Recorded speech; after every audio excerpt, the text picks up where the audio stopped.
Kayo ang pinadala dito ni Pato? Ha? Seryoso kayo dyan. Alam mo, kung yung presidente na hindi taga Maynila, ha? Hindi ako sanay ng mga paikot-ikot, probinsyano ako. At matagal akong mayor sa aming siyudad. Kilala ko kayo. Laking pulis ako. Ayaw ko na lang magyabang kung bakit, pero laking pulis ako. Tatay ko noon gobernador. Ako na mayor at tagal. Alam ko kayo diretso-diretso. Alam mo, kayo pumasok, sa isip siguro ninyo, paging pulis, pag may baril, may badge, yun na yun. At naghahanap ng hanap buhay, dagdag sa sahod ninyo. Alam ko na ang sahod ninyo maliit. Kaya nga ako naghanap ng pera at inuna ko kayo. Talagang kayo by the end of this year, dublado na ang sweldo ninyo. Kaya naman, meron talagang mga kagaya ninyong mga ugok.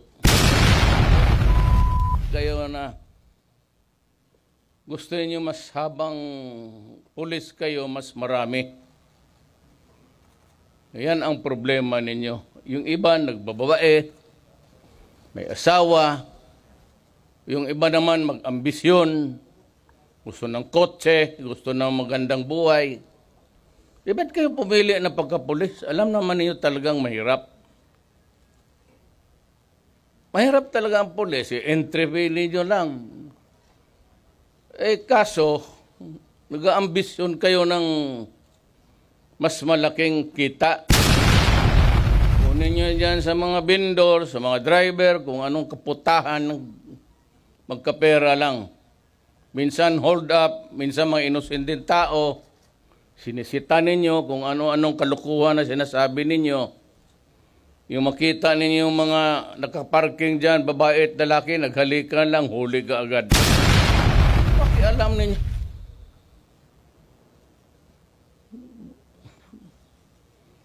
Maghanap kayo ng mali para magka-pera.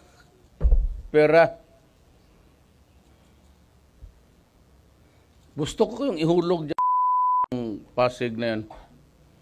Pero wag na lang, kasi itong human rights, kung anong nakikita naman sa buhay ng isang taga-gobyerno na gustong disiplinahin kayo. Gusto ko, palinisin ko kayo ng magbalik kayo dito, mag-swimming trunk. Linisin ninyo yung Pasig River. Inumin ninyo kasi madumi.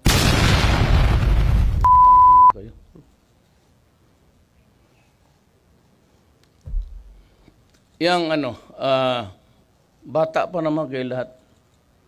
Kailangan ko ng pulis sa South. Kulang ang pulis sa Basilan kasi maya't maya pinagpaputok-putok yung mga istasyon doon, ubos. Kayo, lahat, ngayon nandito. Kasali kayo sa task force sa South. Padala ko kayo sa Basilan. Tumira kayo doon ng mga 2 taon. Lumusot kayo buhay, balik kayo dito. Doon kayo mamatay. Sabihin ko sa pulis, wag na magasto na para dalhin pa kayo dito. Doon na kayo ilibing. Ano naman kayong mga... Doon niyo pakita yung kalokohan ninyo. Hindi ako mag-retraining. Anong i-retraining ko sa inyo? Sa nag-training ninyo araw-araw.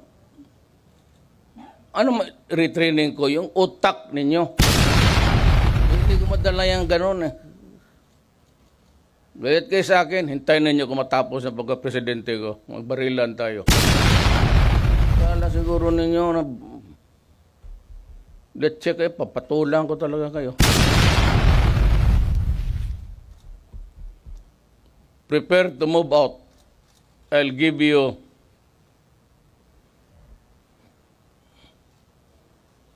2 weeks from now. 15 days.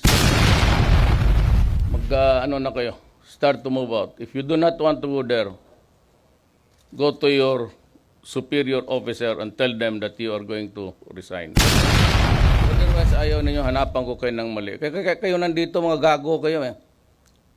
So meron talaga ako masilip. Either I will dismiss you. Alam mo, kailangan ng Pilipinas, isang squad ng Army, Navy, pati Air Force, Police, to keep track of you. Kasi karamihan ng mga police, yung na-dismiss, yon ang mga sindikato kasi may alam kayo. Kayo ang pinakadelikadong kriminal pag naalis sa pulis. Alam ninyo pasikot-sikot eh. Alam ninyo kung papatayin ko talaga kayo harap ng Pilipinas. Kayo ang magdroga-droga, anak ng pasensya na lang. Hindi ako magdalawang isip. Kayo ang extrajudicial killing talaga. Totoo yan.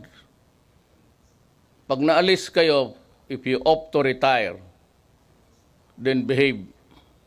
Maghanap kayo ng hanap buhay ninyo na malinis. At kayong mga pulis na dati mga sindikato, wag na wag kayong pumasok. Because I will create a battalion para lang to keep track of your movements. Because it has been the sad experience of this country that the most vicious criminals are karamihan ex-police or sometimes ex-military man. Kaya kita mo sa Mindanao yung mga kuratong baliling ng mga dating military. Kayo yan eh. Masanay kayo sa mga kriminal. At nasaya kayong pumatay. Kaya tuloy napapasama sa anti-illegal campaign kayo. Binibigyan kayo ng pera. Tama yan. Ang mali ang mga... Alam ninyo, ang pulis bibigyan mo ng pera. Yan sila. Kasi pag walang trafficking, walang buy and sell, walang trafficking, walang mangyari. We're trying to get rid of the supply. Kaya pumuntayan sila, may pera magkunwari bibili. Nangyari itong mga gagon to, hindi binigay yung pera, pinatay yung mga puser, kinuha yung shabu, ipinagbilit, tapos pati yung pera binulsa. So do not be surprised about these allegations. They are being paid. Oh, how are you supposed to enter into a trafficking event kung walang nagbibili, wala rin nagpabili, so walang trafficking? Eh di possession lang, billable. Kaya ganon yan. Diyan nagkakandalo ko. Hindi ko alam ilang nangyaring ganon. So do not be surprised if they are there to buy. Sabihin na binigyan sila ng incentive. Mayroon ring incentive. Mayroon ring operational funds. How much I gave them? 150 million. Para lang magbili ng mga... Yung iba, yun ang nangyari. Sabi nila binibigyan sila ng 5 mil, 10 mil. Bakit ko kayo bigyan ng pera? Trabaho ninyang pumatay. Let's bigay ako ng pera. Kaya kayo binigyan ng baril. Kaya pagka lumaban, di barilin mo. Daan ako ng Pasig River. Wala akong nakitang water lily.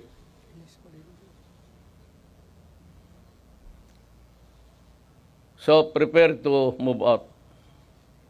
Doon, makita mo yung kagaguhan mo doon. Pintro mo doon, Abu Sayyaf, pati mga tausog. Mga doon kayo.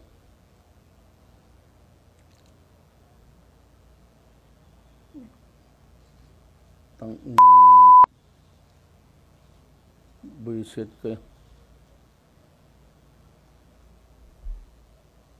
Ano, 2 taon lang sa pulis, gusto kotse ka agad. Ito ng bahay. Ito mga maggago na ulol kayo. Kaya nga nag-i-standby, nagpapatrol na, nandyan sa mga barbar. Kaya yung mga magaganda dyan, gusto ninyo, inyo.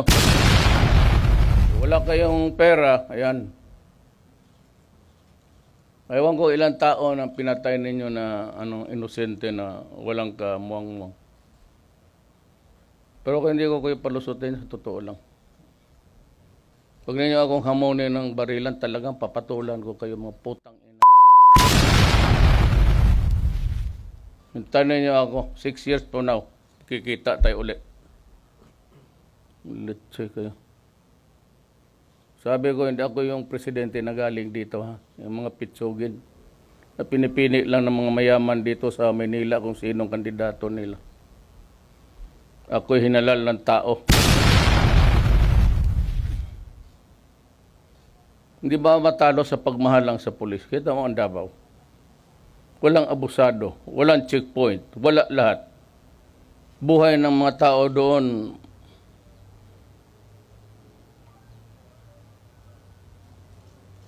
may bakit nabubuhay yung mga pulis doon? Simple lang ang buhay nila. Kayo. Karami ninyo mga ulol kayo. Putang. Sayang yung sweldo-sweldo ng gobyerno sa inyo. Alam ko kultura ng pulis. 2 out of 5 sa inyo tagdadalawang asawa. Yan ang sakit ninyo. Kasi nga, pagka naka-uniforme, may baril, may badge, kala mo sino na ang mga ulon. Tangina. Nabibika na rin yung sarili ninyo.